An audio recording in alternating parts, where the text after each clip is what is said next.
you know anybody, please mention that. Okay. Bertrand Russell. I still can't believe this many people. Bertrand Russell never lectured this many people. No, that's not true, actually. The key point to remember with Russell, he was born in 1871. I have that in your flyer. 72? 72. In the 1870s. He was born in the 1872 then. At the height of Victorian England, he wasn't one generation removed from us or two generations removed from us. He's 2 world wars, the Vietnam War, and the coming of the modern era removed from us. His childhood experience was not one of the 1870s or 1890s or 1900s. It was of the early 1800s to the late 1790s. His parents died when he was quite young.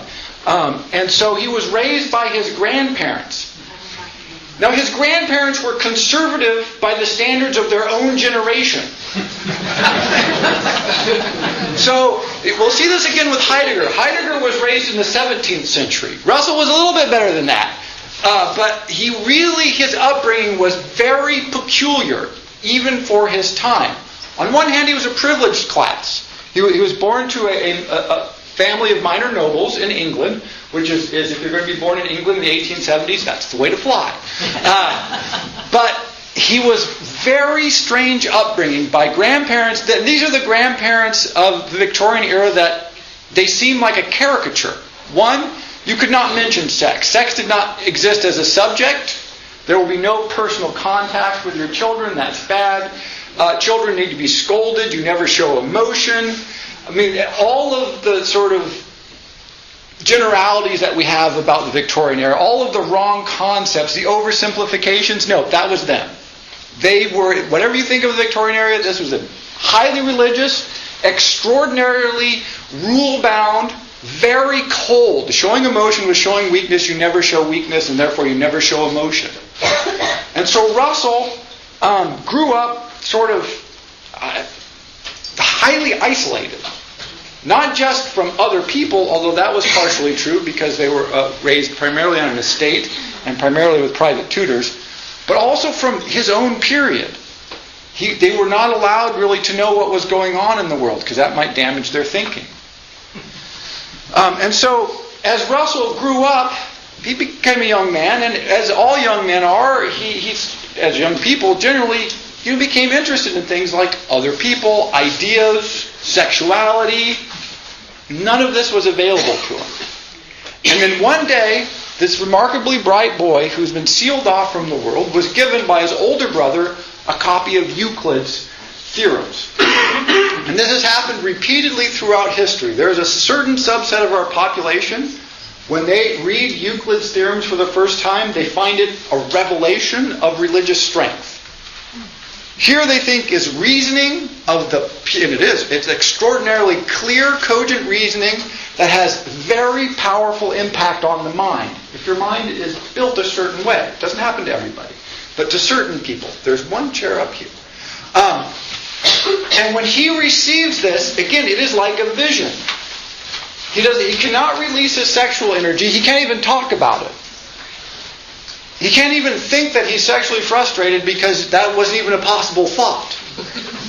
He can't think, I'm socially isolated, I want to share my ideas and feelings with other people, because you don't do that, you don't show emotions. And so his outlet became these theorems. And this began his love, deep, powerful love, with both mathematics, but more importantly, with rationalism. With the notion that clear, cogent reasoning can set you free. It was a new world that he could move out of this terrible, repressive, limiting shell into this pure realm where there are no frustrations, where the rules work, where you can explore limitless horizons. And it just thrilled him to no end. Changed his life entirely. And he said, that, more or less, is what I want to do. And so all of the material that we talk about tonight, you want to keep this in mind. Because then what happens is he enters this realm of pure reasoning. Euclid is just an example. As we go through his works, there'll be more examples. And he finds great, on one hand, release and freedom there. But on the other hand, it still isn't emotional, social, or intellectual contact with other people. And so he'll pursue projects that are pure reasoning, Principia Mathematica, the principles of mathematics being the most important ones, until he meets a woman, generally, falls in love, and all of a sudden, well, forget all that crap. That's bullshit. I don't want to do that anymore.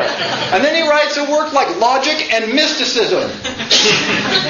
Right? Which is just, because all of a sudden he says, oh, this pure logic, there's got to be more. Well, then that all falls apart, and he shuts down again. And takes himself back into the realm of pure philosophy, which for him was pure reason. To try and recover, to recoup himself, to distance himself from the world. Then he becomes frustrated again. And so there's this constant pendulum swinging. He never works this out, by the way. But he just goes back and forth. It's a terrifying life to read about in that sense, because you see the repeated encounters with these frustrations. But keep that in mind, that his entire life, he lived until 1970? What did I say there? Whatever I said there, that's when he lived. 1970. So he lives through, the emancipation of women, the sexual revolution. But he was born in Victorian England and raised in damn near Edwardian England. And he could never quite reconcile that. It never was him. So he was at war with his times emotionally. So intellectually very innovative. Emotionally and personally, spiritually troubled. Very troubled. And we'll talk about what happens here. Because he was so interested in the project of reason, he pursued the field of epistemology. You can debate, people say he did analytical work and logical work. Basically, his prime focus was epistemology, which is the question of what do we know and how do we know it? So to give you an outline of this, because it'll come up repeatedly, I want to start with the question. If you know the answer, feel free to shout it out. Is there a rhinoceros in this room?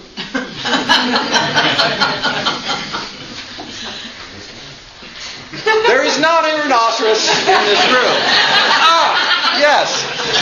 See, epistemologists never work that out. And here's why. It seems like, this is an actual example from an argument, by the way, that Russell had with Ludwig Wittgenstein. And Wittgenstein, well, I'm not going to accept that. I refuse to accept there is not a rhinoceros in this room. And it turns out that Wittgenstein's probably right. This is scary. Here's the problem. It seems like the simplest proposition in the world. There's not a rhinoceros in this room. Patently obvious. How do we know that? Our sense impressions. We look around, we don't see a rhinoceros, and so we say, well, there's not a rhinoceros in this room. Just a few teeny tiny problems with that. One, what is a rhinoceros? Notice we're positing an absence. We do not have a sense impression of an absence.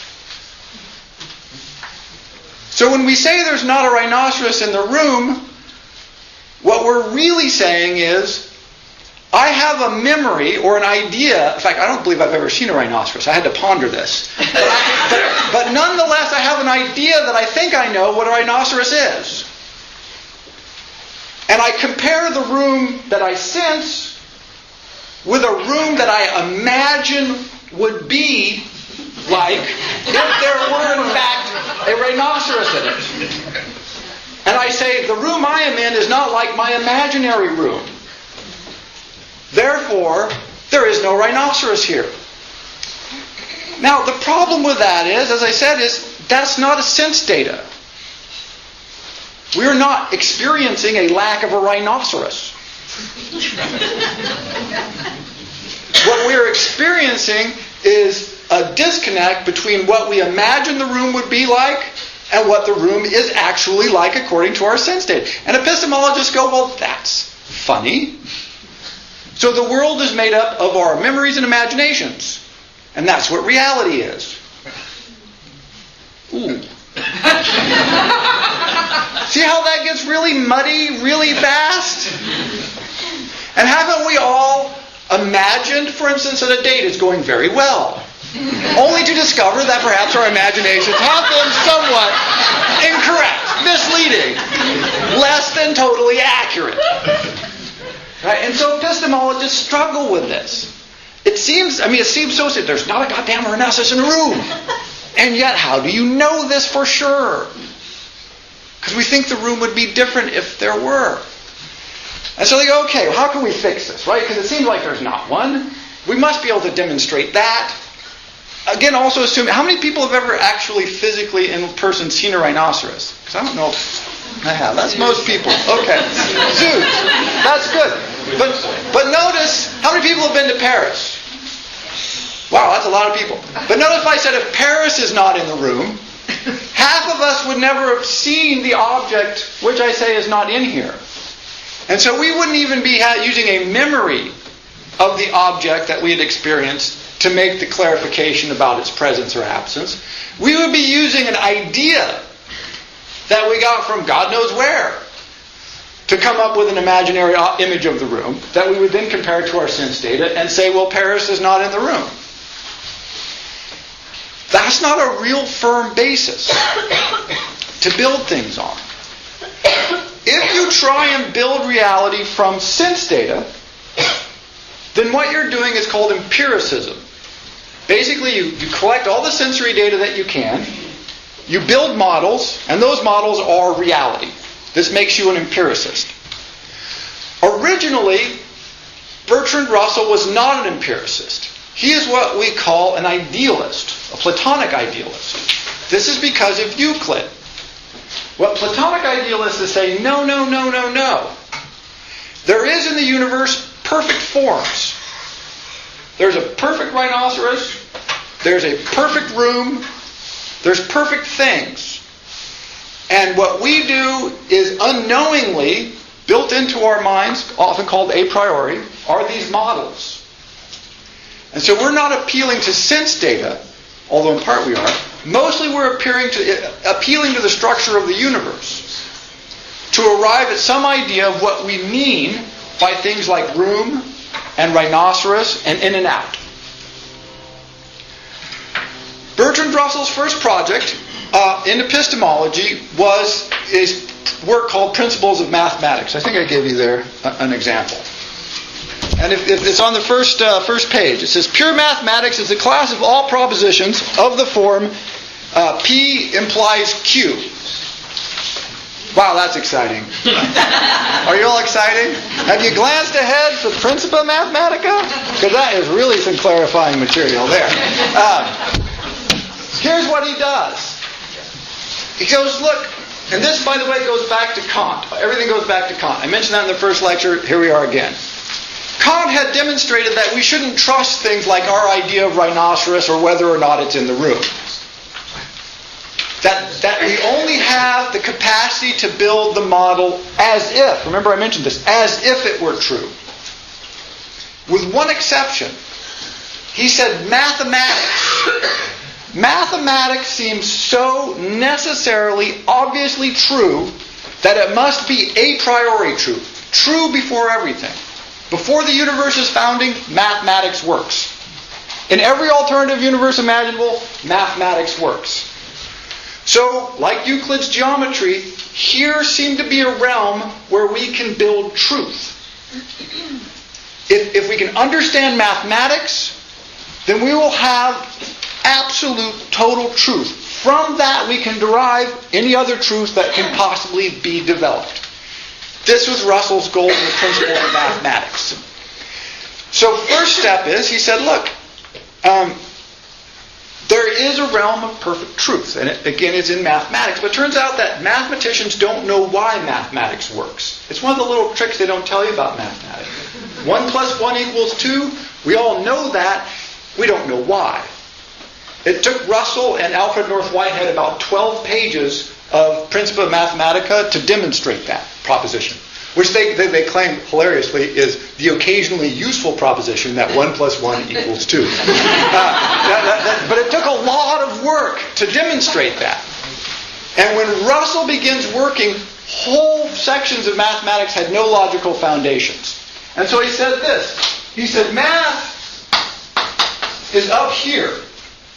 Below math, sort of more important to math, is some logical propositions.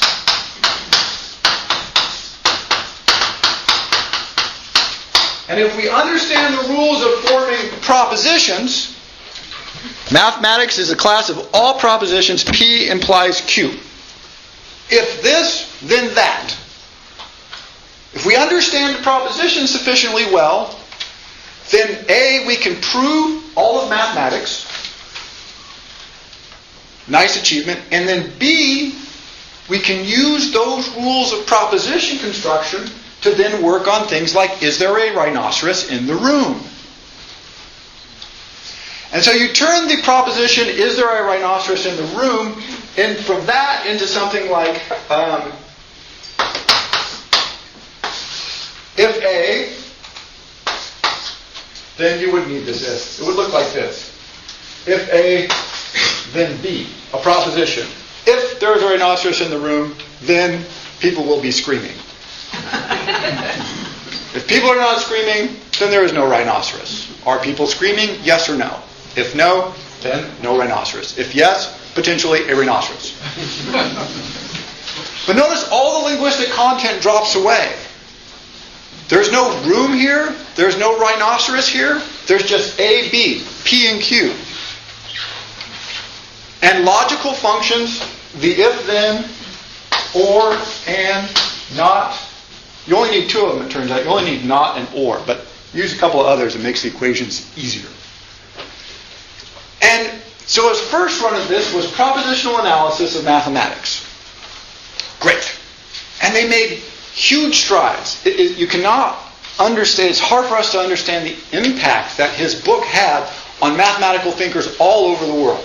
He started receiving letters from the leading mathematicians, Cantor, Peano. They wanted to write him. They wanted to know, wow, huge achievement. How did you do this? What are you doing? They invited to conferences all over the world. Immediately. It was this amazing breakthrough. And then he ran into some problems. The problems were the form of the paradox of, well, this isn't the one he used, but this is an example of the paradox. This sentence is a lie.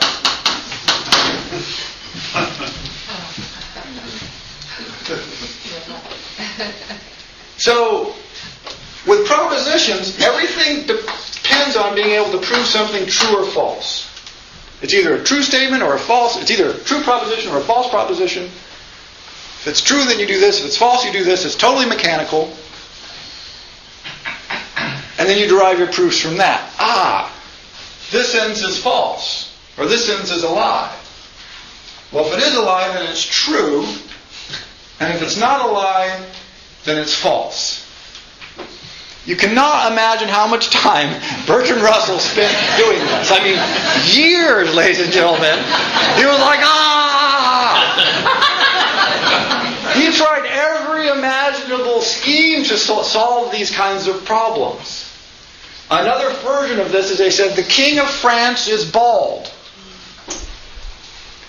Turns out that is a perfectly good proposition, but there was no King of France. So it made sense, but it was counterfactual, but it was a good proposition, and so this propositional logic started to crumble on him. It's like, it's all falling apart. And he knew it. And so on one hand, he's getting accolades all over the world from just the most important mathematical thinkers in philosophy and in logic and in math. He's going to conferences in Paris. A lot of positive feedback at the same time that he knows from talking to those same people that he's in trouble. That this project is falling apart. At this point also he gets married, which you would think would be a nice thing. Unfortunately for Russell it was not. One person described his wife Alice as aggressively dull. Yeah, which is sort of unkind, but apparently quite accurate. That she wanted to spend a lot of time with Russell, she wanted his affection, but she was dull and boring and really didn't want to talk to him at all. And for someone of Russell's intellect, this proved sort of painful, and painful for her too. It was painful on both accounts. So their marriage was strained in the beginning, and then it just became worse and worse and worse. And so this drove Russell into, again, the logic, even more deeply. And he thought, you know what? I'm going to come up with a new way of solving this. And what he came up with was called the theory of classes. So forget propositions. We're going to go into the theory of classes. By the way, just as a side note, this little theory of propositions, this leads to basically all modern computer programming. So it's been just a little bit influential. Right? So Russell's like, forget that. Right? We don't want to do this anymore. We're done with this. So we'll get rid of it. Right? And he said, no, forget propositions. They don't work. They work for computers. They don't work for what he wanted to do. He said, well, we'll come up with a theory of classes. And he said, it's not if the rhinoceros screams or whatever. It's you have just sets of things. Set theory is what it's called now. You have a set of a thing called a room. Again, we'll call all rooms A. You have a set of things that are rhinoceroses. Call all rhinoceroses B. And the question is, does the set A include the things B? That's all you ever know about anything. Is it a member of the set or it is not a member of the set? They conjoin or they don't conjoin. This turns out to be a huge leap forward. I know this seems very abstract, and I'm struggling to make it concrete. But it was a significant shift, because it changes from if, then, or else. No, I mean, that's still part of it. But now we're just really concerned about, is something part of one set, or is it not part of one set? And this leads to the writing of Principia Mathematica. It's often considered one of the most important works in the history of philosophy, logic, science, and math all at once. And he works on this with Alfred North Whitehead. And in the beginning, they're working at a white heat. Unbelievable progress is being made. And then he meets Alfred North Whitehead's wife. It turns out that Miss Whitehead is just a wee bit lonely, and finds her husband, the logician, Alfred, not all that engaging. Meanwhile, there's Russell, the engaging, friendly, and available, because totally alienated from his own wife, logician, who has moved into their house to work with her husband on this major work. Russell begins to have doubt about the importance of the project. Other things have suddenly become really important to him. Wooing Mrs. Whitehead chief amongst them.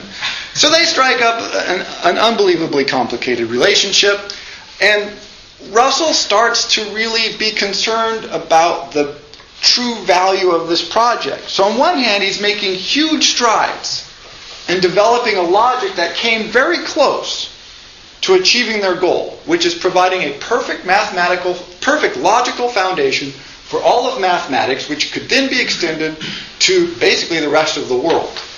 It wouldn't prove everything, but it would do a lot of work. Hugely important steps were taken by him.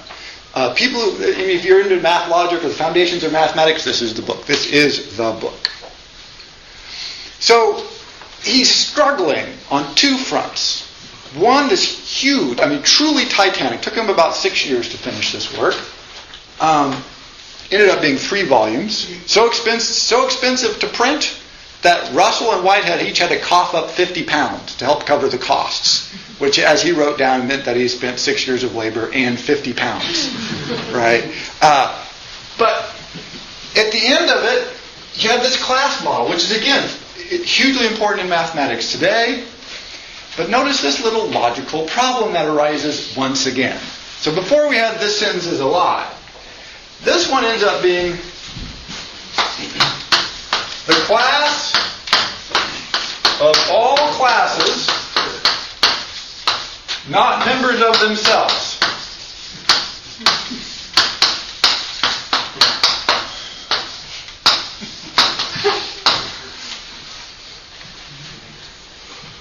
you see the problem there? There's no verb. So the class of all classes, not members of themselves, which are not members of themselves. But yeah, the class, so we have a class of all the classes that are not a member of themselves.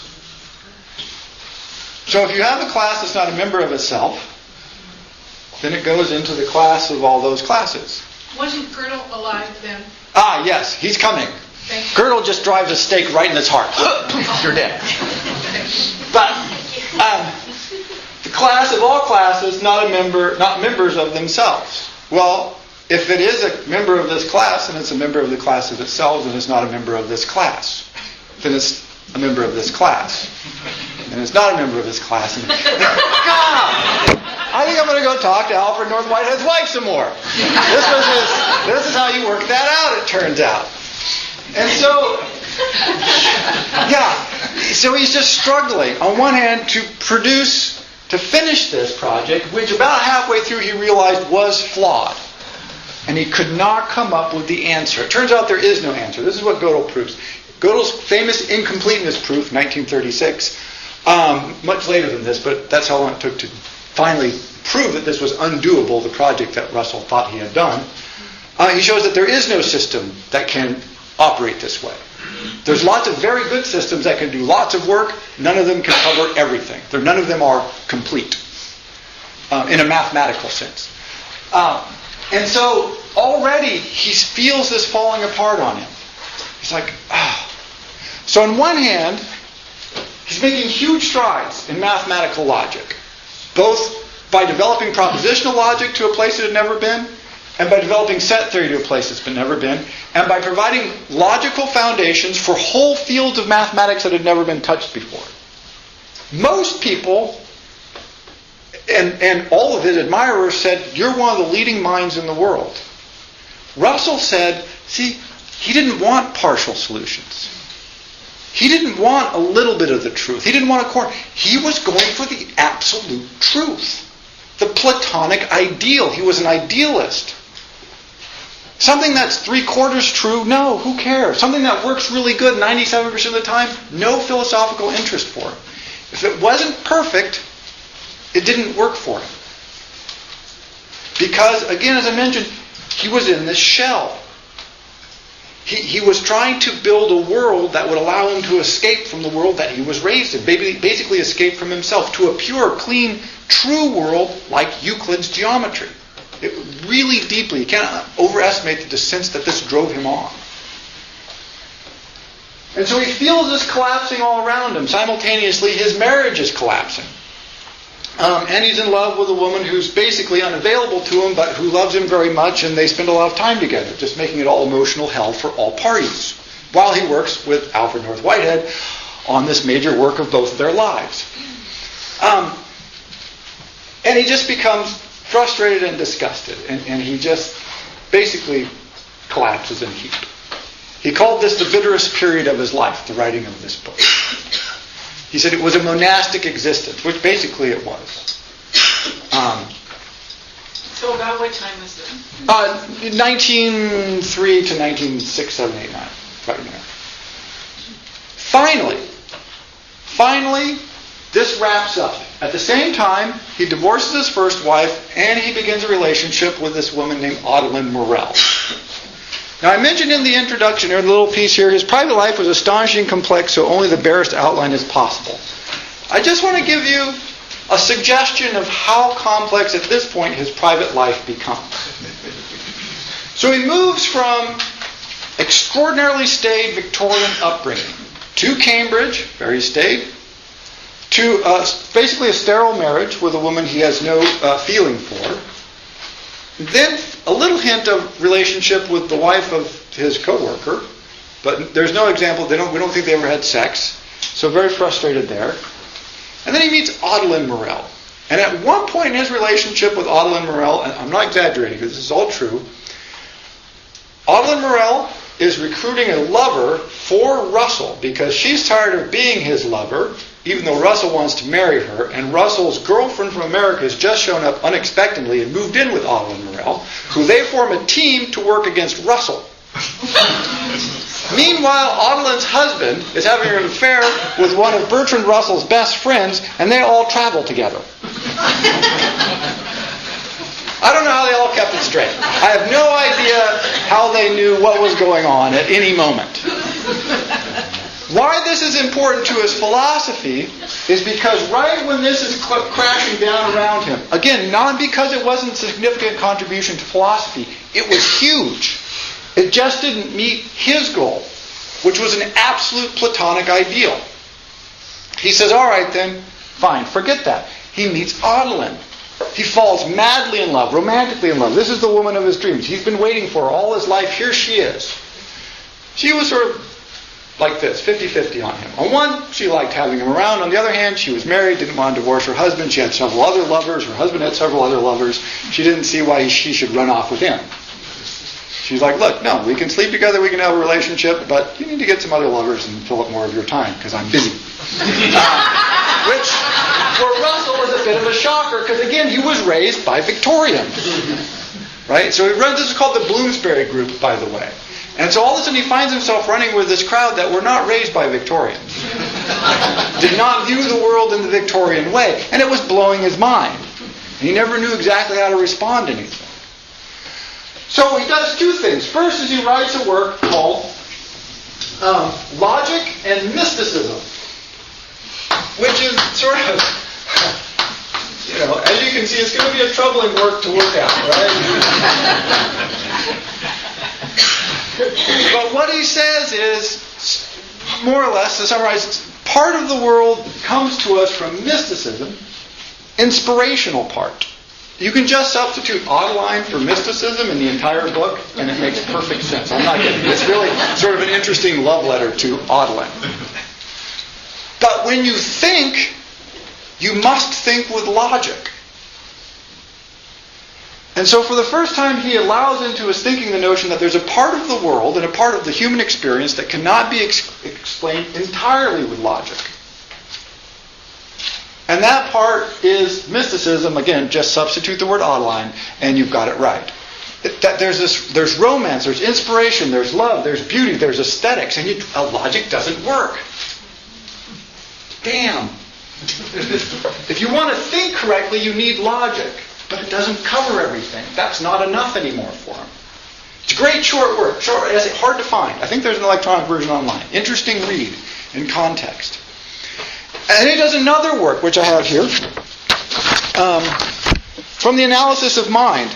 If you look at that, the book has grown out of an attempt to harmonize two different tendencies, one in psychology and one in physics.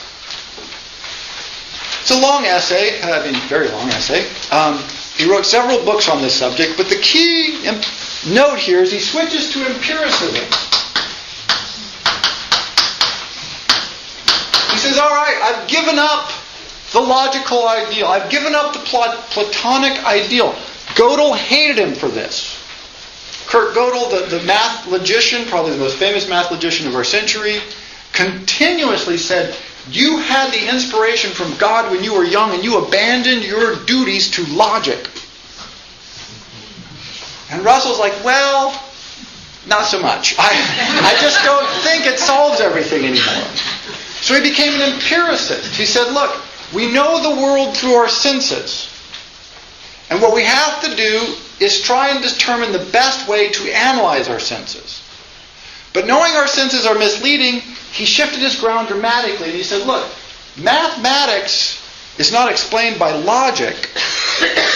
Logic is explained by mathematics and the other empirical sciences.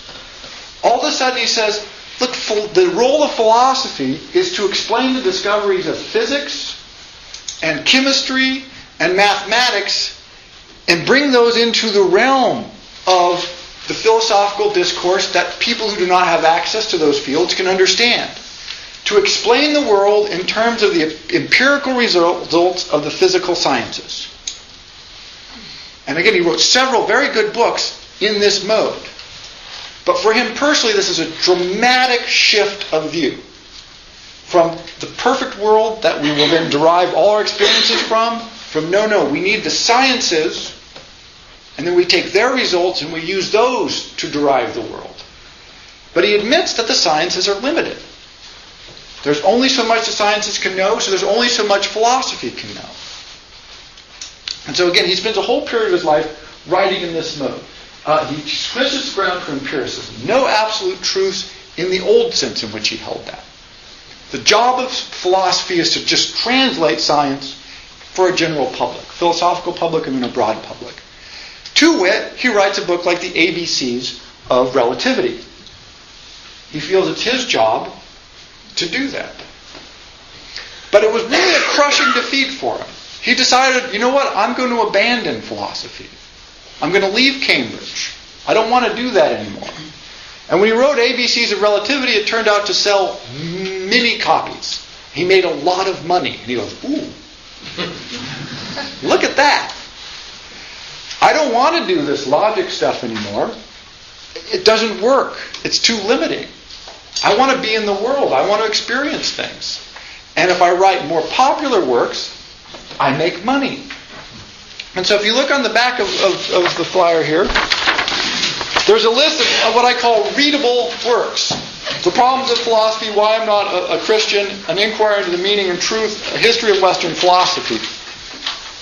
It's at this period, just before World War I, that he begins writing these works. Not all of them, but this style of work.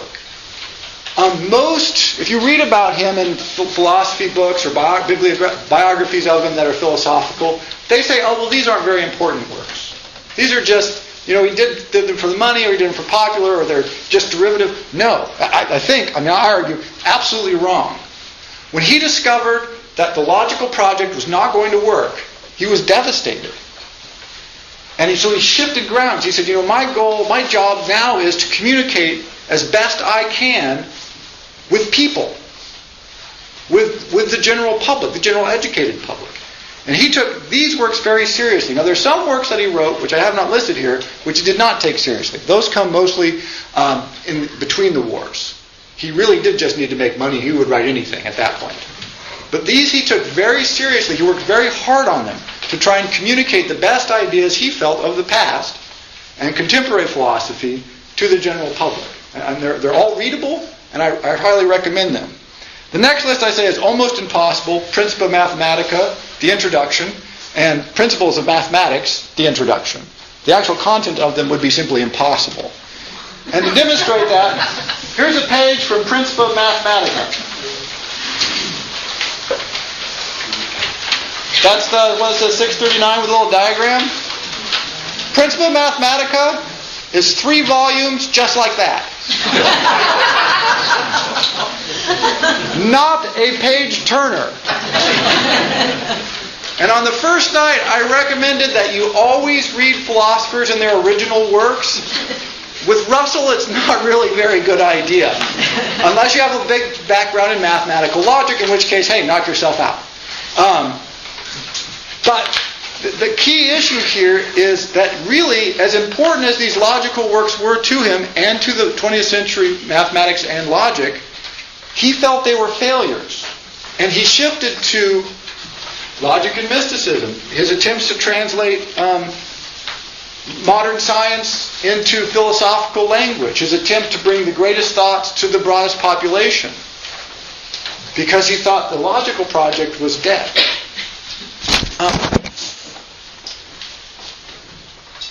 So he finishes this, and he moves into a new phase in his life. He runs for Parliament, which is hilarious. Bertrand. If anybody did not have a feel for the general mind, it was Bertrand Russell. And he was always wrong about everything. That didn't have to do with philosophy and logic. And he pursues several unfortunate relationships until he finally marries again to a woman named Dora. And he thought, here is a forward-looking, intelligent, which he absolutely was, a woman whom I can settle down with and have a family. She was a feminist, a free love advocate, a socialist, if not a communist, and settling down was sort of the last thing on her mind. And so he starts his second great tortured marriage. And you can see from the first day that this marriage is not going to work. And most of his friends tried to explain this to him, including many of his lovers, and he just wouldn't listen. Right? And so he sets off.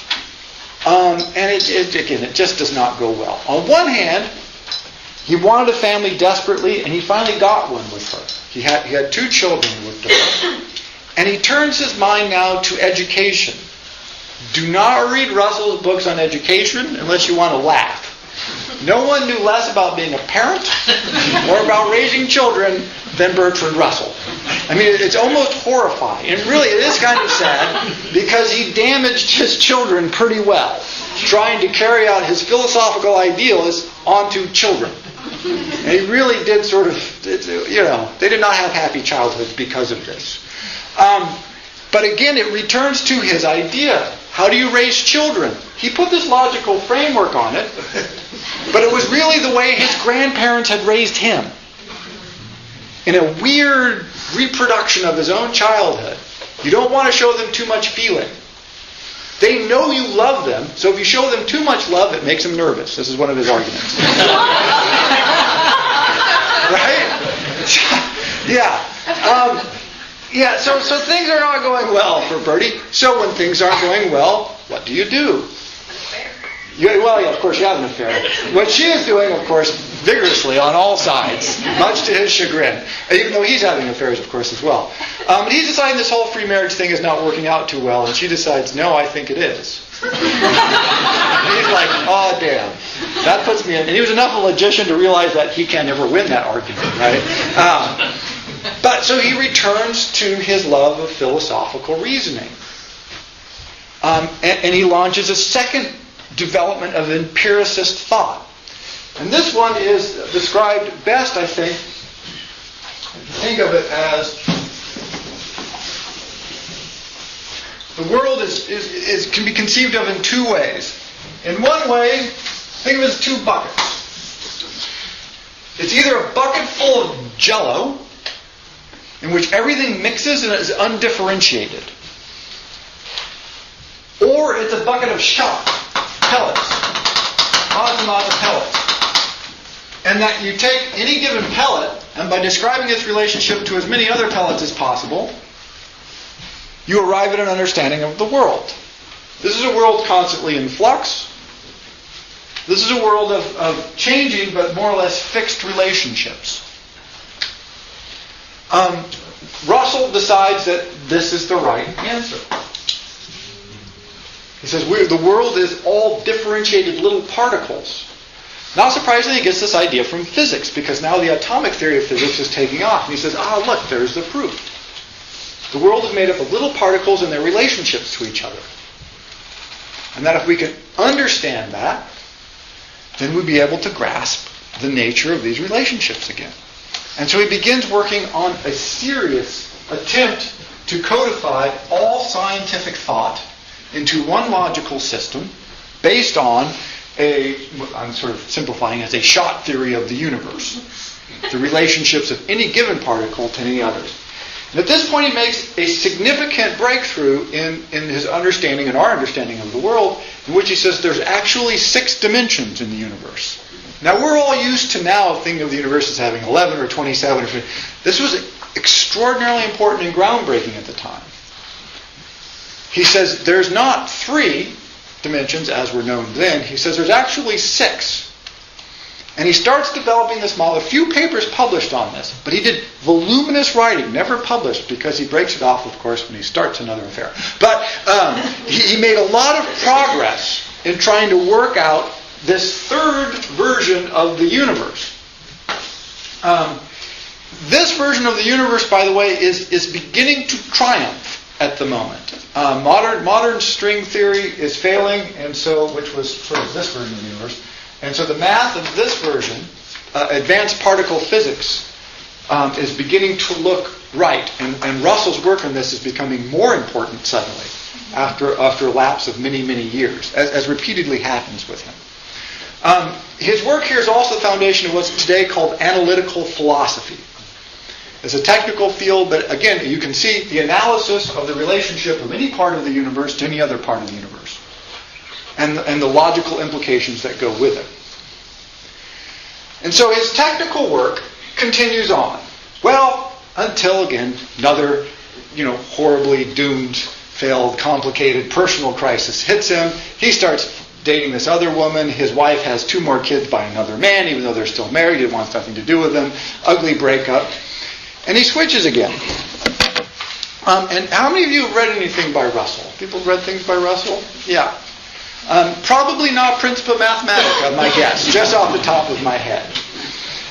And he switches back again to do more of his popular work. And again, this question that is raised in the minds of many of the philosophers who write about Russell. And they say, oh, he broke off this wonderful project to do work for the masses. But it raises an interesting ethical question. Which is his important work? Several people, when I said I was going to do Russell, said reading Russell is one of the most important intellectual events of my life. Major breakthrough, huge insights, emotional change. Well, that's pretty good. Right? That's a significant impact. And so one of the debates that goes on about Russell is, what is he important for? He's certainly important for these technical achievements, but most philosophers sort of mark him down for spending so much time writing books like, An Inquiry into the Meaning and Truth, or A History of Western Philosophy. Even though those are the works that have most influenced people. And the hallmark of most of those works, and if you've read them, you can certainly, I think, appreciate this, is back to his notion of logic.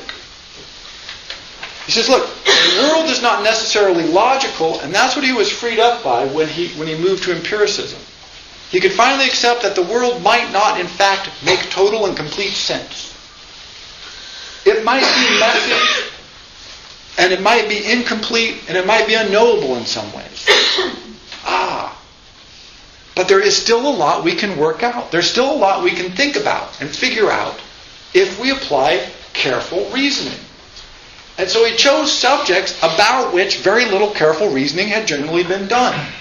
Famously, he wrote, Why I Am Not a Christian. And he wrote this book. Really, there's not a lot that's new in that essay. That's just simply an essay, one of the essays in the book.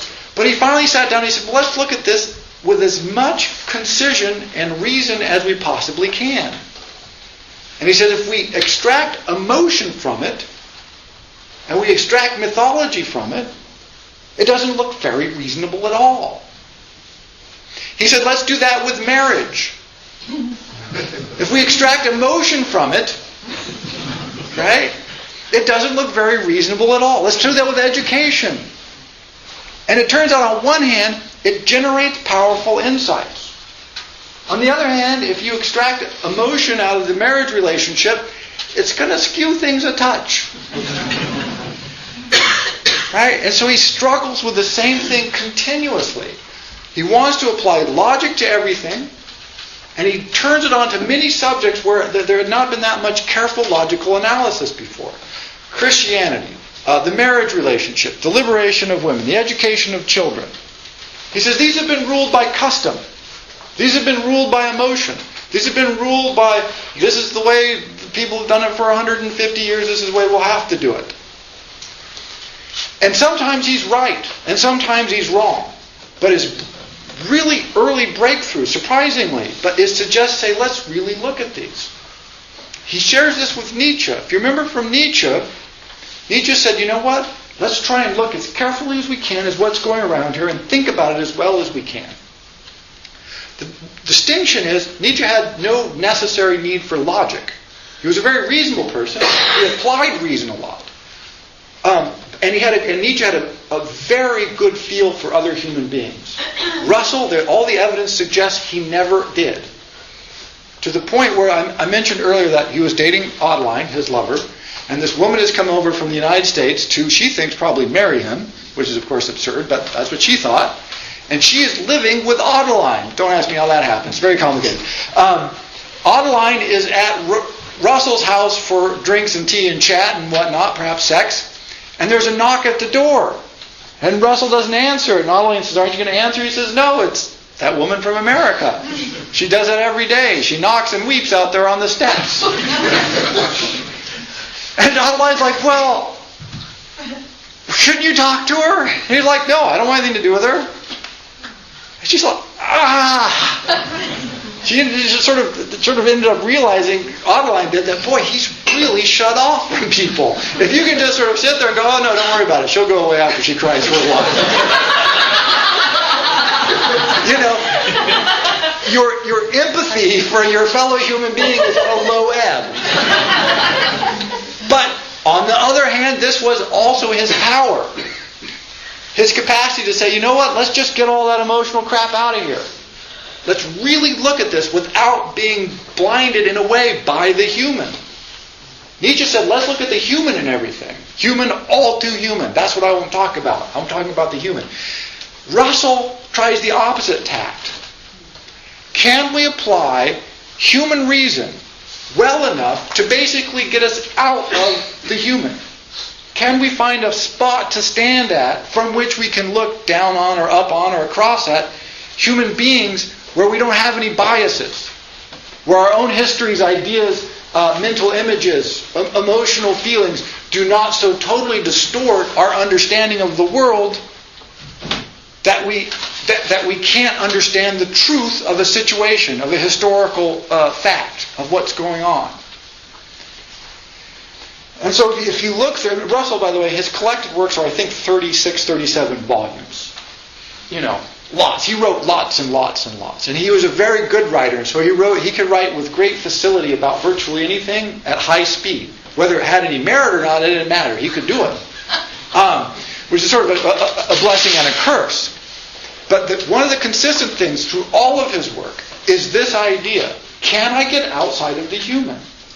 Yes. Did Nietzsche say men are made for war and women for the entertainment of the warrior? Yes, but that is a misunderstanding of Nietzsche. But he did say that. But we could talk about... Were you here for the Nietzsche lecture? No. We talked about that very subject. That's but we'll right. follow that up. But this is the idea, right? Can we get out of the human perspective? Is that possible? As close as anybody's ever gotten, Russell has done it. How many people struggle with mathematics? People often struggle with mathematics? Yeah. The evidence is, and this is very strong, is that it's not a natural human way of thinking. That we can do it, it's not what we like to do. It's not how we normally view the world.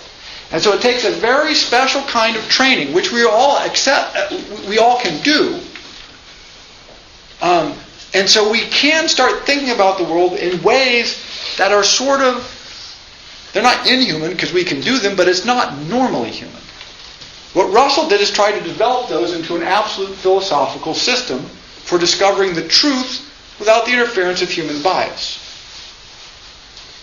This is, that's a great idea, right? I mean, on one hand, wow, the hubris, the amazing desire to do that. On the other hand, spotty in results. Sometimes he was right on. His history of Western philosophy, even professional philosophers have to admit that he's got some good material in there. Principia Mathematica, huge step forward in our understanding of mathematics and the foundation of logic. Principles of Mathematics started a whole new field, basically, of mathematical sciences and of reasoning, which is used in everything. Game theory, computers, programming, it's hugely applied. But also, like I say, he got it totally wrong on so many other things, like education of children, like the nature of relationships between men and women. He and D.H. Lawrence got in endless arguments about this. Because Lawrence had his own wacky ideas. But for Lawrence, he said, look, it's love. This is the discovery of another human being to defeat loneliness and create love. And Russell's like, why are you talking about loneliness and love? I'm talking about human relationships.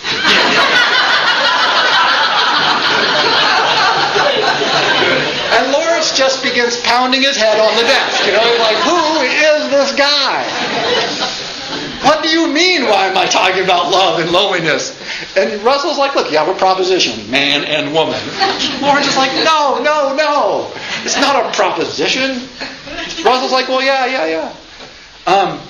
So a very peculiar outlook. So finally, his later works. So if you go to our knowledge of the external world, he travels around. He breaks up with his second wife, who long litigation because she has 2 of his kids. She's had 2 kids by somebody else. Russell has a noble title now. I think he's an earl. And so who's going to be able to claim the title when Russell passes on? He wants it to be his older son.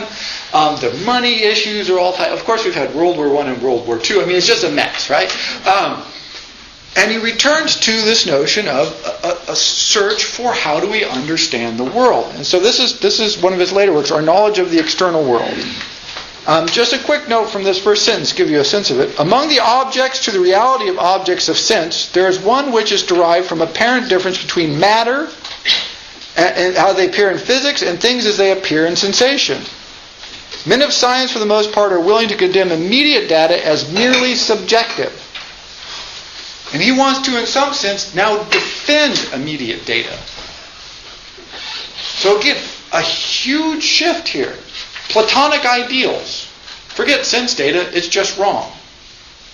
Physics access to material reality, physicists, chemists, mathematicians, will use that in an empirical way to construct a model of the universe. Finally, he sort of ends up, you know what, I think we can build a model of consciousness. Logically coherent. Everything with Russell is always logically coherent. But that will allow us to use sense data in the following way. While it may not be perfect, it is the best model of the universe we can ever have. So this is over the course of his life. This is 60 years almost of philosophizing. He ends up making this argument, which is to say, look, we need to take our sense data and organize them as logically as we can. This is not going to produce perfection, but this is going to produce the best approximation of the actual universe that we can ever derive. It's a very limited sort of epistemology. From, I will prove the foundations of all possible knowledge with perfect logical precision, to, you know what, our sense data, a little bit dodgy, but it's the best model we can develop. There is not a rhinoceros in the room. How do we know? It's messy. But it's the best we can do. There is not a rhinoceros in the room. I have some concept of what a rhinoceros is. I can imagine the impact the rhinoceros would have on my life if it were in here. I don't see those things. So I use my sense data and my memories to build a model of the world that looks pretty good. Philosophers do not like this, because he abandons the notion of having the absolute realm of truth. And modern philosophical discourse is nothing if not dedicated to, particularly Anglo-American, forget the French people, we'll talk about them later, but Anglo-American philosophy is dedicated to a pursuit of either empirical perfection, borrowing a model from the sciences, or Platonic ideals, borrowing the models from logic, both of which basically Russell laid out and abandoned. But he ends up at almost a Jamesian, and we'll do some William James, almost a Jamesian pragmatism. And he says, well, I don't know, maybe I can't prove absolutely to you that there's not a rhinoceros in the room. But by God, I think there probably isn't. And if we take a poll, we'll all believe there probably isn't. And that's what we have to do. An example he gave of this proposition, even earlier in his life, was he said, as a young man, he had been quite scared because one of the preachers had begun preaching about the end of the world is nigh. The world is going to be destroyed. It's the second coming, the end of all. And he said he was walking home and he saw that the preacher was planting apple trees in his yard.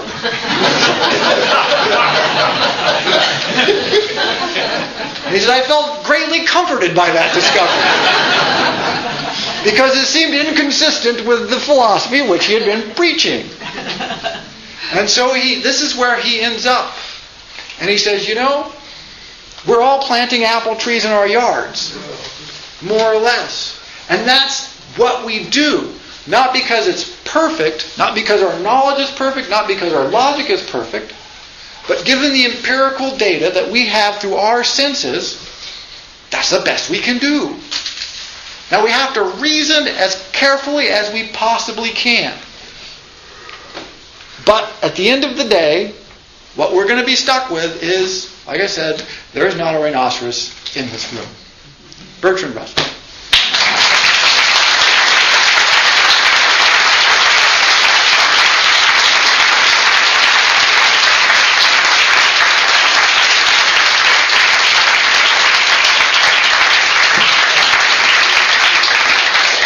Well, let me apologize. Like I said again at the beginning, I really believe in working